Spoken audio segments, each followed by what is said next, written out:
இப்போ நாம என்ன பண்றது? ரேஸ் ஆரம்பிக்கிறதுக்கு வெறும் அரை மணி நேரமே இருக்கு. அட கடவுளே, இப்ப என்ன செய்ய? ரேஸ்ல போலன்னா ஏகப்பட்ட நஷ்டம் ஆயிடும். மான மரியாதை கூட டெபாசிட்டையும் இழந்துருவோம். ஃபார்ம கொடுத்தப்ப கட்டினது.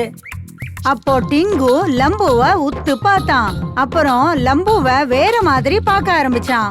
என்ன பார்த்துக்கிட்டு நேரத்தை வீணாக்காத.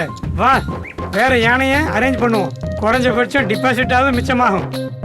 அடே லம்பு, இன்னொரு யானையும் இங்கதான் இருக்கு. எங்க இருக்கு? நீ என்ன, நீ பைத்தியமா என்ன? லம்பு, நீ யானைய போல இருக்க. உனக்கு யானைய போல சக்தி இருக்கு. இப்ப இந்த யானைய தூக்கி நீ நிரூபிச்சிருக்க. இந்த யானைய கூட்டிக்கிட்டு வந்து நான் தப்பு பண்ணிவிட்டேன். பேசாம உன்னையே ரேஸ்ல சேர்த்துக்கிட்டு இருக்கலாம். நீ சொல்றத பார்த்தா யானை ரேஸ்ல நான் ஓடுறதா? நான் ஓடிடுவேன். ஆனா மக்கள் ஏத்துப்பாங்களா? மக்கள் உன்னை பார்த்து மகிழ்ச்சி அடைவாங்க. நீ வா என் கூட. அப்புறம் லம்புவும் டிங்குவும் கிரவுண்டுக்கு வந்தாங்க. அங்க நிறைய யானைகள் வரிசையா நின்னுட்டு இருந்தது. அந்த லைன்ல லம்பு நின்னுட்டு இருந்தான். அவன் தோள் மேல டிங்கு உட்காந்துட்டு இருந்தான். அவங்க ரெண்டு பேரையும் பார்த்து எல்லாரும் சிரிச்சாங்க. ஆரம்பிக்க போது யானையோட ரேஸ். இந்த ரேஸோட முக்கியத்துவம் என்னன்னாக்க, யானை மாதிரியே ஒரு மனுஷன் ஓட போறான். அவங்க பேரு லம்பு.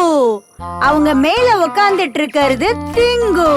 தயாரா இருங்க, இந்த ரேஸ் ரொம்ப ஜாலியா இருக்க போகுது. கன் ஷூட்டிங் ஆன உடனே ரேஸ் ஆரம்பிச்சது. எல்லா யானைகளும் ஒரே மாதிரியா ஓட ஆரம்பிச்சது. யானைகளுக்கு நடுவுல லம்பு டிங்குவை தூக்கிட்டு ஓடிட்டு இருந்தான்.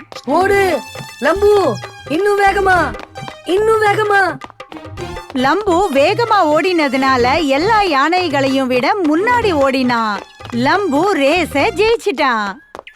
ஏ, இந்த மாதிரி சாமர்த்தியமா டிங்கு லம்புவ இந்த ரேஸ்ல ஓட வச்சான். அப்புறம் ரொம்ப பெரிய பிரைஸையும் வென்றாங்க.